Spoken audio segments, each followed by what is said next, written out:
여러분 안녕하세요. 반갑습니다. 너무 오랜만에 뵙는 것 같습니다. 그렇죠?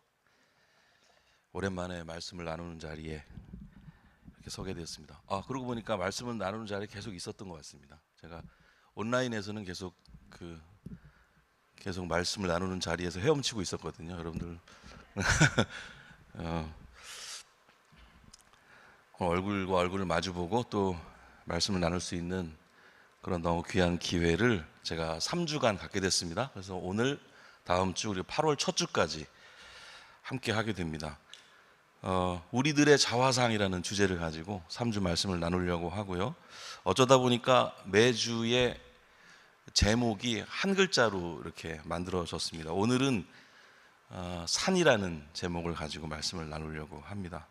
매주 주제가 던져주는 이미지가 있을 텐데요. 그 이미지를 가지고 우리 삶의 지금 현실을 함께 돌아보면서 우리들이 그동안 그려왔던 우리들의 자화상을 다시 한번 바라보고 새롭게 붓을 들어보는 시간이 됐으면 좋겠다는 마음으로 제목을 그렇게 달아봤습니다. 아주 오랫동안 사랑받아온 찬양곡이 하나 있는데요. 아마 여러분들에게 설문조사를 해가지고 외우고 있는 찬양이 있습니까? 혹은 좋아하는 찬양곡이 있습니까? 하면 아마 10손가락 안에는 들어갈 만한 그런 노래라고 생각을 하게 되는데요. 하나님은 너를 지키시는 자라는 곡입니다. 한번 같이 목소리로 불러봤으면 좋겠는데요. 해보실 수 있겠죠? 하나님은 너를 지키시는 자, 우편에 그늘 되시니 낮의 해와 밤의 달도 너를 해치 못하리. 하나님은 너를 지키시는 자, 너의 환난을 면케하시니 그가 너를 도우시리라. 너의 출입을 지키시리라. 눈을 들어 산을 보아라. 너의 도움 어디서 오나. 전지 지으신 너를 만드신 여호와께로.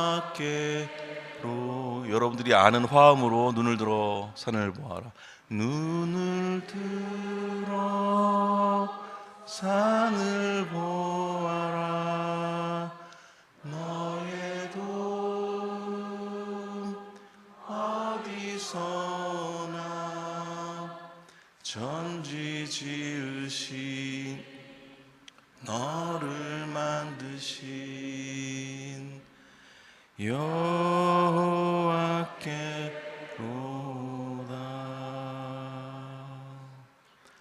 감사합니다.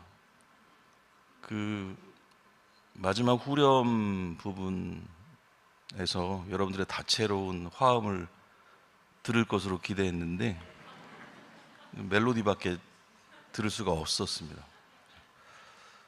여기가 대전이어서 그럴 수 있다는 생각을 잠깐 해보는데, 아마 집에 가시면서 운전하시는 길에 이렇게 할 걸 하면서 화음을 다들 불러보시지 않을까 하는 생각도 드는데요.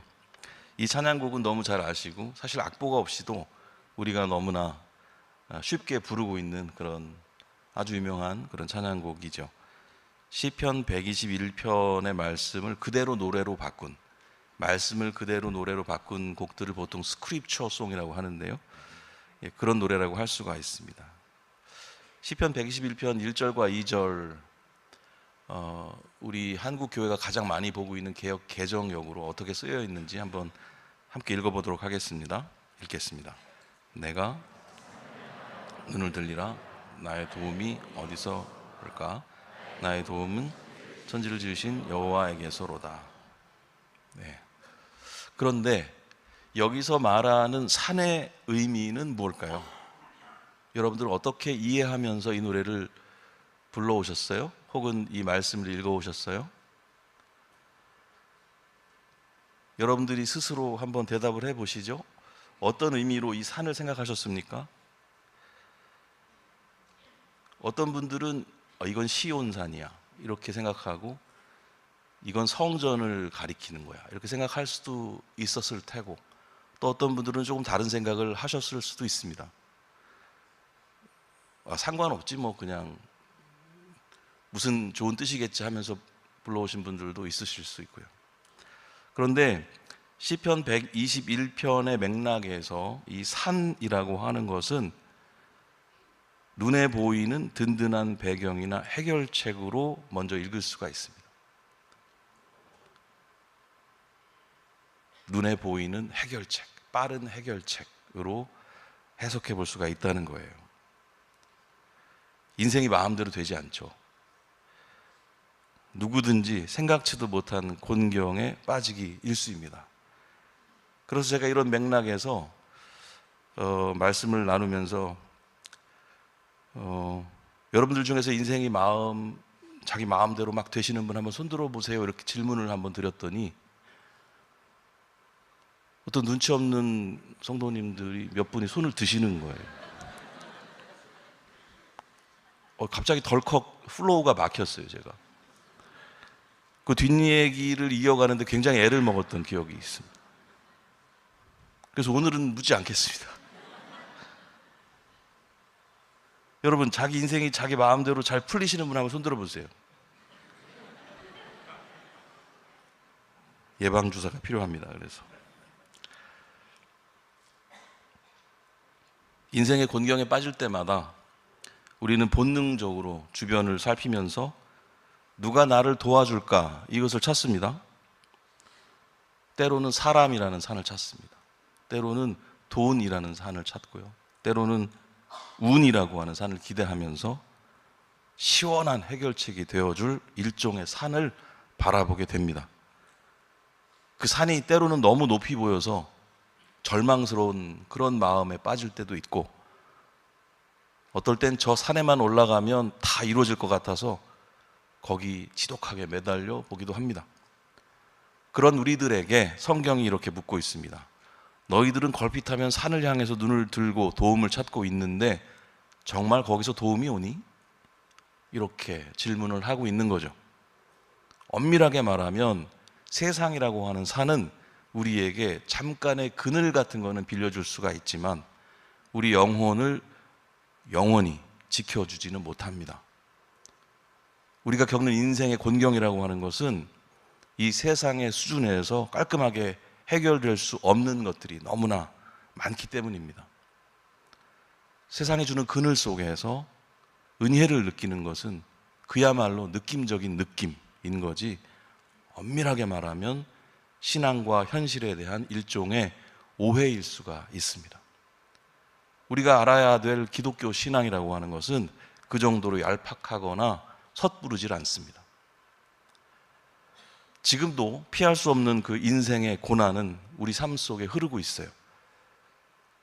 때로는 고난을 겪는 상황이 힘들 때가 있지만 때로는 힘든 것보다도 부끄러울 때가 있는 것 같습니다.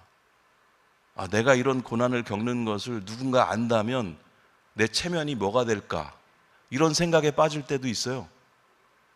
내가 그동안 쌓아온 게 있고 보여준 게 있는데, 내 인품이 있는데, 내 위치가 있는데 내가 이런 아픔을 겪는다고? 이거 누구한테 들키면 안 되지 하는 마음 때문에 빠르게 답을 얻고 싶고 해결책을 만나고 싶은 그런 상황 속에 있을 수도 있습니다. 그러면서 급한 결론으로 내달리는 것 같기도 해요. 하지만 고난이라고 하는 것은 누구에게나 논리 없이, 이유 없이 급격하게 다가오기도 하는 것 같아요. 어떤 유명 가수의 난 경배라는 찬양곡의 가사를 통해서 우리들 겪고 있는 삶의 곤경의 정도를 잠깐 살펴보려고 합니다. 해당되시는 분들은 6가지 항목이거든요. 솔직하게 손을 들어주셨으면 좋겠습니다. 첫 번째, 나는 요즘 해답도 없는 상황에 빠져 있습니다. 예, 거의 안 계시네요. 여기서 설교를 마치도록 하겠습니다. 할렐루야. 예. 남은 부분은 좀 해야 되지 않을까요, 그래도? 예. 두 번째, 나는 요즘 하나님이 아주 멀리 계신 것 같이 느낍니다. 예. 예. 좀 번쩍번쩍 좀 들어주세요. 네, 좋습니다. 네. 세 번째, 나는 요즘 웃을 수 없는 상황 속에 있습니다. 웃음을 지울 수가 없는 상황이에요. 예. 아무래도 설교를 빨리 마치는 게 좋을 것 같다는 생각이 드네요. 네 번째, 내가 꾸고 있었던 꿈이 있는데 그 꿈이 이제 아주 멀리 떠나갔구나. 그렇게 요즘 느끼면서 삽니다. 예. 예. 적지 않이 계십니다. 나는 요즘 너무 외롭고 슬픈 상황 속에 있습니다. 손 들어 주시겠어요? 없으세요? 없으세요? 반갑습니다. 네, 저랑 같은 상황이시네요. 네. 지금도 너무 외롭고 슬프네요. 마지막으로 열심히 살지만 정말 열심히 살고 있는 것 같은데 어느 누구 하나 나를 봐주는 것 같지 않은 상황 속에 있습니다. 예, 여기 계시고. 예. 이 중에서 4가지 이상 손 드신 분들이 계시다면 남아 주십시오. 그럼 제가 기도해 드리도록 하겠습니다. 우리 삶의 현재는 그렇게 쉽지가 않습니다. 사실은 대부분 움찔움찔 하는 마음들이 있으셨을 것 같아요. 그런데 성경은 이렇게 말하고 있습니다. 나의 도움은 산에서 오는 것이 아니라 그 산을 만드신 하나님에게서 온다. 이렇게 말을 하고 있어요. 우리가 이 노래도 익숙하고 사실 이 말씀도 익숙합니다. 근데 정말 우리가 이 말씀을 잘 알고 있었나? 이 말씀을, 이 노래를 잘 이해하고 있었나? 이런 질문을 해볼 필요가 있을 것 같아요. 우리가 함께 노래한 이 곡, 또 오늘 시편의 시인의 모습을 함께 좀 보도록 하겠습니다. 산을 향해서 눈을 든 그 시선을 이 시인은 산 위로 더 높이 들어 올리고 있습니다. 첫 번째 포커스였던 그 산봉우리 위로 구름을 넘어서 그 산을 만드신 하나님께 시선을 맞추고 있어요. 당장의 해결책이 아니라 영원하고도 진정한 위로가 거기서부터 시작이 된다는 사실을 이 시인이 비로소 깨닫습니다. 이것이 우리에게 필요한 새롭고 복된 시선이라고 생각합니다. 내 앞에 문제가 물론 너무 커 보일 수 있습니다. 도와줄 사람이 없어서 막막할 수도 있습니다. 그래서 우리는 계속 우리 방식의 산을 찾습니다. 여기서의 산이 심지어 예루살렘의 시온산이라고 해도 마찬가지예요. 그런 의견을 가지신 분들도 있었을 거예요. 이 노래 부르시면서 거기를 성전이라고, 예루살렘의 시온산이라고, 내 신앙의 본거지라고 생각하면서 이 노래를 불러오셨던 분들도 있을 겁니다. 이 산에 대해서 빠르고 급한 해결책으로만이 아니라 고상한 이미지를 가지고 부르신 분들이 있다 하더라도 만약에 시온산을 출애굽 백성들이 만들어서 경배했던 황금 송아지처럼 급하고 빠른 해결책으로 동일하게 기대하고 바라보고 있었다면 그것은 바른 신앙이라고 할 수가 없다는 겁니다. 그것이 심지어 시온산이라 할지라도. 그런데 놀랍게도 이 사람들의 역사 속에 지속적으로 이런 기대와 시선이 너무나 흔했고 지금 우리들에게도 산을 향한 이런 시선은 여전히 존재합니다. 외람된 말씀이지만 이것은 신앙을 빙자한 우상 숭배와 다름이 없습니다. 출애굽 백성들도 황금 송아지 앞에서 춤을 추고 예배하면서 우상을 숭배한다는 생각을 하지 않았습니다. 그 사람들도 하나님을 예배한다고 생각하고 그러고 있었던 거거든요. 우리의 도움은 산에 있을 법한 어떤 해결책이 아닙니다.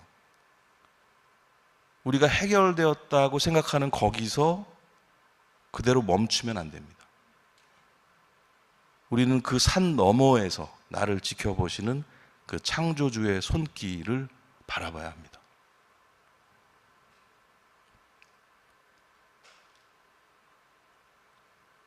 유진 피터슨 목사님이라는 분이 계신데요. 그분이 쓰신 메시지 성경이라는 게 있습니다. 거기 찾아보니까 이렇게 적혀 있었어요. 한번 같이 읽어보겠습니다. 눈을 들어 산을 보내 산이 내게 힘이 되어줄까? 아니, 내 힘은 오직 하나님, 하늘과 땅과 산을 만드신 그분. 어떠세요? 조금 더 분명하게 의미가 들어옵니다. 그런데 우리가 이렇게 산이 크게 보이는 이유는 무엇일까요? 산이라는 함정에 쉽게 이렇게 빠지는 이유는 무엇일까요? 그 마음에 내가 가득하기 때문입니다. 나만 가득한 그 마음은 산 너머에 계신 분에게 초점을 맞출 수가 없는 마음입니다. 그리고 또 한 가지 말씀드린다면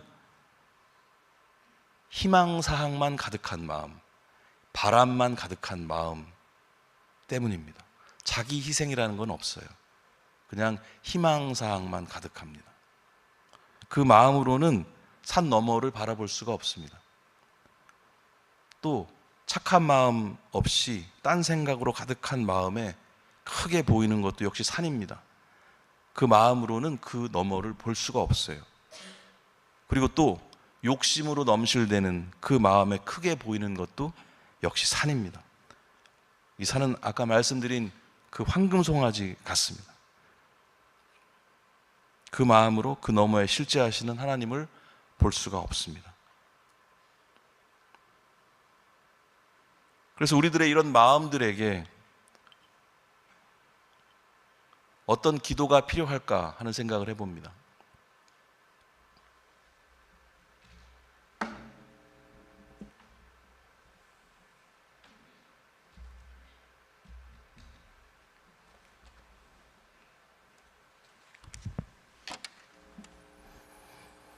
그래서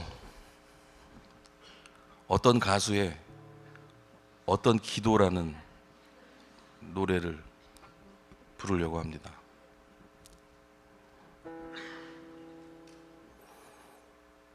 하나님 나의 기도 듣지 마세요. 그 바람에 나만 가득할 때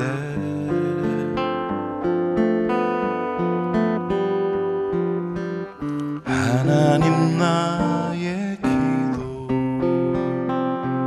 듣지 마세요. 그 바람에 바람만 가득할 때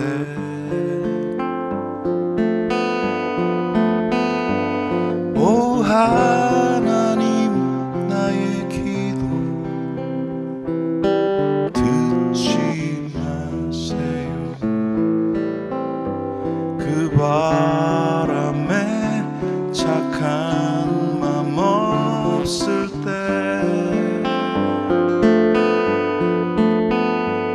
오 하나님 나의 기도 듣지 마세요. 그 바람에 욕심만 펄럭일 때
듣지 마세요. 그 바람에 착한 맘 없을 때 오 하나님 우리 기도 듣지 마세요. 그 바람에 욕심만 펄럭일 때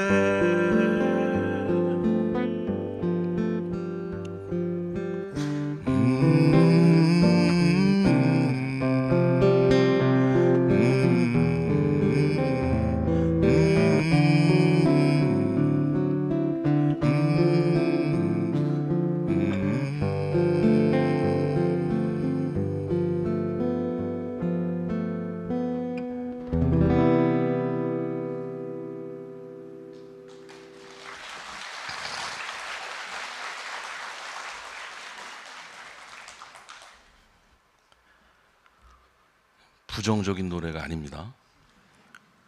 너무나 긍정적인 노래입니다.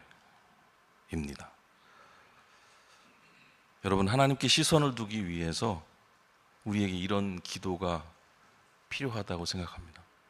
성경 속에서 하나님이 종종 그러시듯이, 제가 함께 성서 아카데미 원장인 거 알고 계시나요? 제가 지난 반년을 쓰러지는 줄 알았습니다. 거의 말씀 속에서 허우적거리다가 그러면서 새롭게 발견하고 정리되는 것들이 있었습니다. 그런데 놀랍게 지금 한 가지 말씀드릴 수 있는 건 뭐냐면, 하나님께서 때로 우리의 욕망대로 내버려 두신다는 거예요. 우리의 욕망대로, 우리가 욕망하는 그 결과가 그대로 이루어지도록 내버려 두신다는 것, 그런 내용들이 성경에 꽤나 자주 나온다는 것을 발견하게 됩니다. 만약 그런데 우리가 내 욕망으로 무언가를 구했어요? 그게 이루어졌어요. 근데 그 이루어짐에 대해서 하나님께서 우리의 욕망대로 그저 내버려 두신 것일 수 있는데, 그것에 대해서 은혜다, 하나님이 함께 하셨다, 만약에 그렇게 생각을 하고 있다면 이게 아름다운 상황일까요? 여러분 어떻게 생각하세요?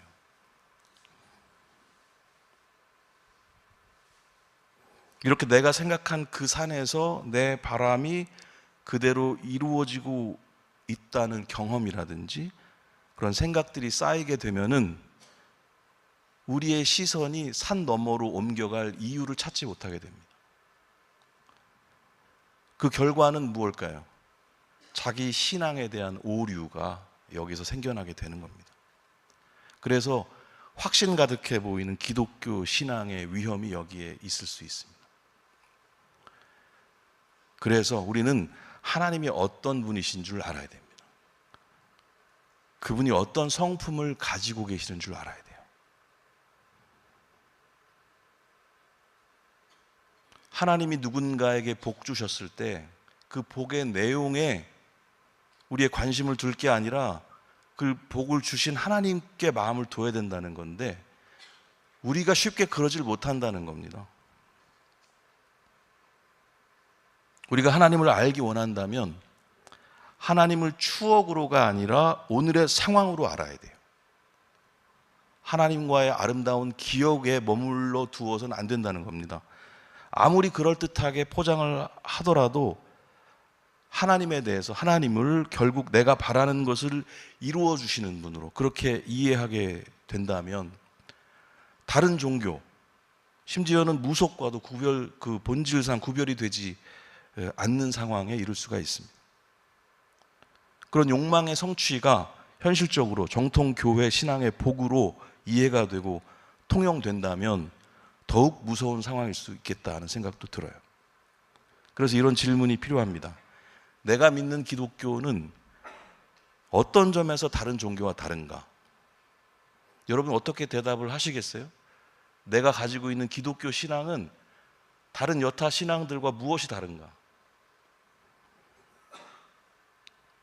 아무리 생각해봐도 나는 이글스, 너는 자이언츠, 그런 차이라고 한다면 기독교의 의미가 뭐예요? 우리 부모가 기독교인이어서 내가 기독교인이 됐어요. 그렇다면 똑같이 어떤 분의 부모가 불교인이면 그 자녀들은 당연히 불자가 자연스럽게 될 수 있는 거 아니겠어요? 그리고 거기서도 아름다운 것들을 말합니다. 또 좋은 가치들을 많이 말하고 있어요. 착하게 살고 있어요. 뭐가 다른 거예요, 도대체? 기독교 신앙이 다른 여타 신앙과 뭐가 다른 겁니까? 여러분들 그런 고민이 필요해요?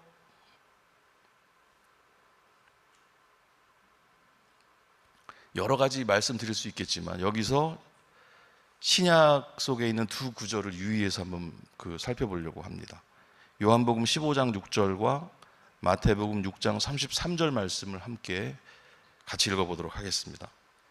너희가 내 안에 거하고 내 말이 너희 안에 거하면 무엇이든지 원하는 대로 구하라. 그리하면 이루리라. 그런즉 너희는 먼저 그의 나라와 그의 의를 구하라. 그리하면 이 모든 것을 너희에게 더하시리라. 이 말씀들을 보시면 이 말씀들의 결과는 하나는 무엇이든지 이루어지는 거예요. 그렇죠? 그리고 또 하나는 모든 것을 더해 주시는 상황이에요. 그래서 우리가 이 말씀을 굉장히 좋아하는 것 같습니다. 그런데 그 이전의 전제에 대해서 우리가 더 유의해서 읽어야 돼요. 우리 전제를 많이 놓치고 있는 것 같아요. 첫 번째 말씀의 전제가 뭡니까? 너희가 내 안에 거하고 내 말이 너희 안에 거하면 이라는 전제를 갖고 있어요. 이게 무슨 말입니까? 하나님의 생각과 동일한 생각을 품고 있다면 이란 뜻이죠. 그 말이 결국 두 번째 전제로 이어집니다. 두 번째 말씀의 전제는 뭐예요? 그의 나라와 의를 구하는 것이에요. 성경을 통해서 이 전제들의 의미를 새겨보면은 어떤 결론에 이르게 되냐면 나가 아니라 너라는 결론에 이르게 됩니다.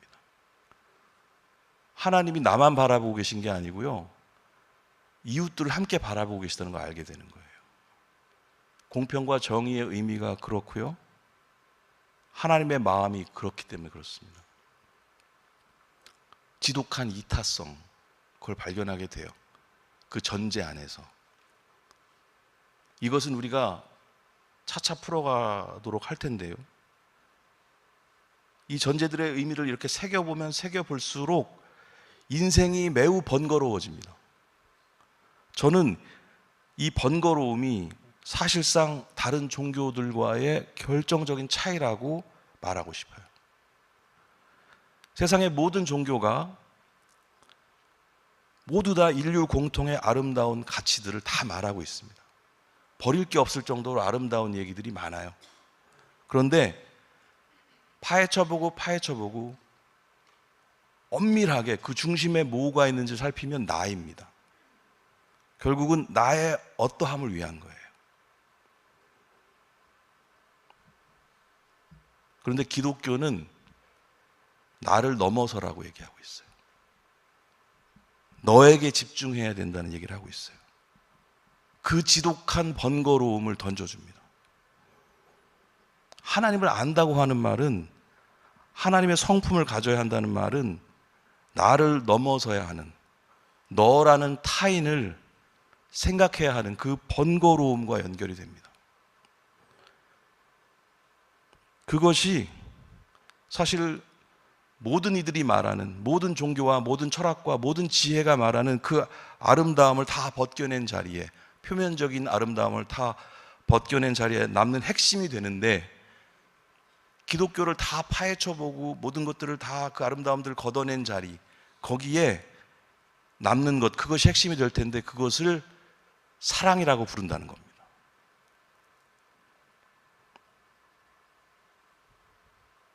사랑이라는 건 뭘까요? 짧게 얘기하기 어렵지만 사랑이라고 하는 것은 기독교적 관점에서 볼 때 너를 위해서 피와 땀과 눈물을 흘리는 행위를 말합니다. 너를 위해서. 여러분, 불한당이라는 말이 있습니다. 불한당. 가운데 있는 글자가 땀 한자입니다. 땀 흘리지 않는 사람들이란 뜻이거든요. 그리스도인들은 불한당이어서는 안 됩니다. 열심을 다해서 살아야 됩니다. 최선을 다하는 삶은 번거로운 삶입니다. 성경에 드러나는 하나님의 열심, 하나님의 최선을 한번 보세요. 세상에 하나님처럼 번거롭게 살아오신 분이 없습니다. 그러지 않으셔도 되는데, 그분은 하나님이신데 번거로울 필요가 하나도 없으신 분이신데 그렇게 번거로움을 마다하지 않으시고 배반을 밥 먹듯이 하는 우리들 곁에 우리와 함께 끝까지 계셨습니다. 사랑하셨기 때문이죠. 제가 좋아하는 노랫말 한 구절을 띄워드립니다. 사랑해 이 길 함께 가는 그대, 굳이 고된 나를 택한 그대여. 오르막길이란 노래의 노랫말인데요,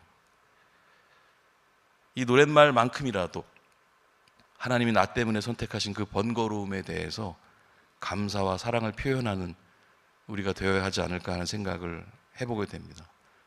그 표현은 말이 아니라 하나님이 그러셨듯이 그 번거로움을 끌어안고 살아가는 삶의 태도에서 보여지는 거라고 생각합니다. 그래서 우리가 믿는 하나님을 내게 구원을 주시는 분이시지 하면서 거기서 그분의 역할이 다 한 것처럼 덮어놓고 그리고 신앙생활을 할 게 아니고 그분이 어떤 분이신지 매일 말씀을 통해서 또 실시간 이웃과의 관계를 통해서 매일매일 알아가야 한다는 겁니다. 그 신앙의 연수와 상관이 없어요. 구원받았다는 안도감 이런 게 되게 중요할 수는 있는데 그런 것 때문에 일찍 덮어놓은 하나님의 실체, 하나님의 마음에 관해서 그 하나님의 얼굴을 오늘도 우리가 분명히 바라보기 위해서 우리의 시선을 매일 움직여야 합니다. 우리의 시선은 늘 자동적으로 산을 향하게 돼 있거든요. 매일 그 너머를 바라볼 수 있도록 우리 시선을 옮겨야 해요. 그것이 고난이라고 하는 현실 속에서 우리가 쉽게 너무나 빠르게 채택하기 쉬운 산이라고 하는 오류를 피할 수 있는 길입니다. 그래서 하나님이 정말 어떤 분이신지 알아가는 그 일은 교회에 오래 다니신 분들이 이미 잘 하고 있는 일이 아닐 수도 있습니다. 말씀드린 것처럼 구원받았다는 안도감에 일찍 덮어놓은 하나님에 대한 추구가 있다면 이제 막 호기심으로 교회에 발을 들여놓으신 그 누군가의 마음보다 하나님으로부터 멀어진 상태일 수도 있다는 말이에요. 누구든지 하나님을 배워가는 일에 대해서는 나이나 직책이나 연수나 그 어떤 순서가 상관이 없습니다. 제가 기도라는 책을 읽다가 정말 깜짝 놀랄 문장을 하나 발견한 적이 있습니다. 어떻게 적혀 있었냐면 많은 사람들이 그리스도인이 되기 전에 목사가 된다.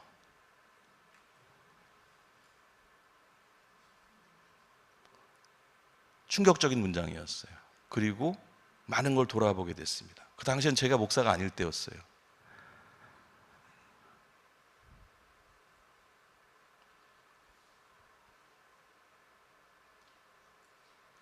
여러분, 순서가 상관이 없습니다.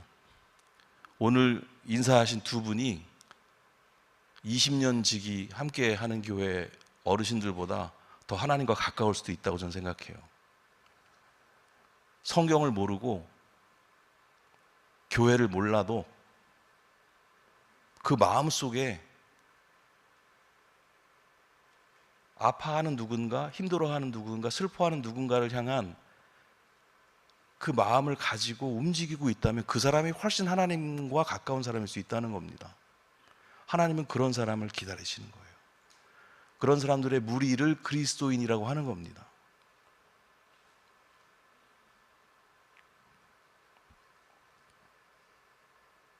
그래서 누구든지 그 좋으신 하나님의 얼굴을 오늘도 바라보기 위해서 자기 시선을 매일 움직여야 돼요. 그래야 우리가 하나님의 성품을 만날 수가 있습니다. 고난 가득한 현실 속에서는 산이라고 하는 빠르고 가까운 대답을 얼른 찾고 싶죠. 너무나 이해가 되는 상황입니다. 그러나 정말 번거롭더라도 머물러서 산 너머의 하나님께 우리의 시선을 돌려야 합니다. 욕망의 산이 아니라 그 산을 만드신 하나님, 사랑의 하나님을 바라보시는 그런 모두가 되시기를 축복합니다. 그러기 위해서 우리는 어떤 실천을 해야 하는 걸까요? 여러분들의 삶의 자리가 다양하듯이 그 대답도 굉장히 다양할 수 있다고 생각합니다. 여러분, 내가 바라보는 산은 무엇이고 내가 보지 못하고 있었던 산 너머의 하나님은 어떤 분이신가? 여러분 스스로 생각하고 또 정리해 보시는 그 시간들을 꼭 가져보시기를 바랍니다.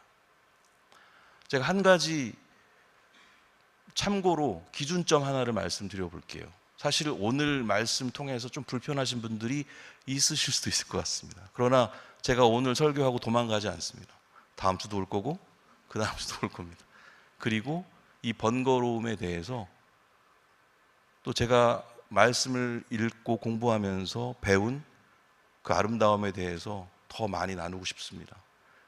그리고 여러분들의 이야기도 듣고 싶고요.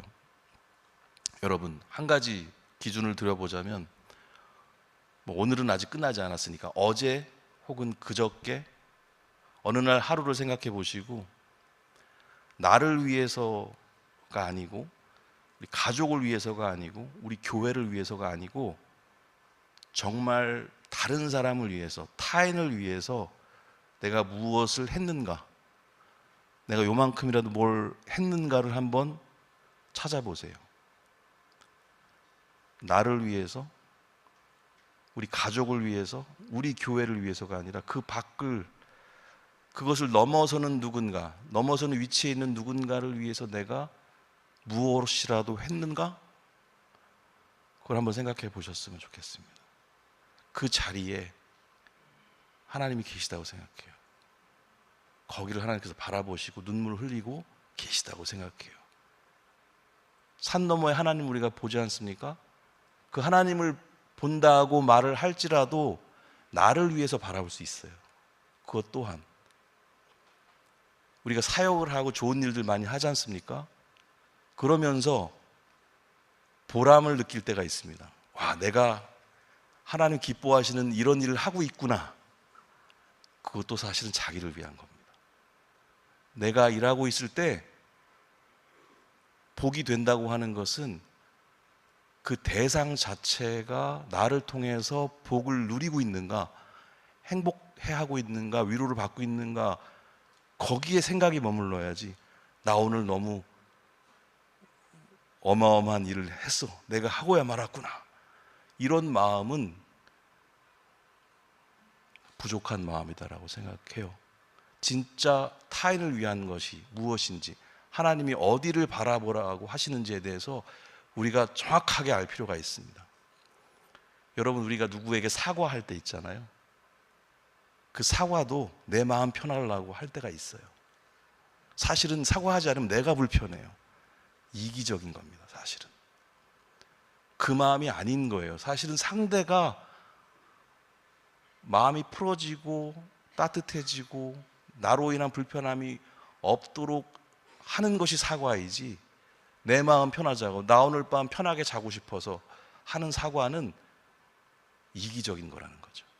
우리의 모든 삶의 태도가 종교적인 행위를 막론하고 그럴 수 있다는 겁니다. 타인을 위해 산다는 것이 무엇인지에 대해서 기독교 신앙이 정확하게 말하고 있습니다. 이 부분에 대해서 우리가 3주간의 말씀을 더 나누고 싶고요. 우리가 지금까지 그려온 자화상이 어떤 모양일지 모르겠지만 다시 한번 새롭게 여러분들의 자화상에 붓을 대보는 시간들이 되셨으면 좋겠고, 이 말씀 마지막으로 드리겠습니다. 복음은 역사 스페셜이 아니고 매일 들어야 할 실시간 뉴스라는 것을 꼭 기억하시길 바랍니다. 함께 기도하겠습니다. 지금까지 나의 모습을 돌아보면서 하나님, 산이 아니라 산 너머의 하나님 바라보겠습니다. 나의 시선을 옮기겠습니다. 그 하나님 어디를 바라보고 계시는지 하나님의 얼굴에 주목하겠습니다. 그 삶을 살기 원합니다. 함께 이 시간 잠시 자신의 삶을 돌아보며 기도하는 시간 갖겠습니다. 기도하겠습니다.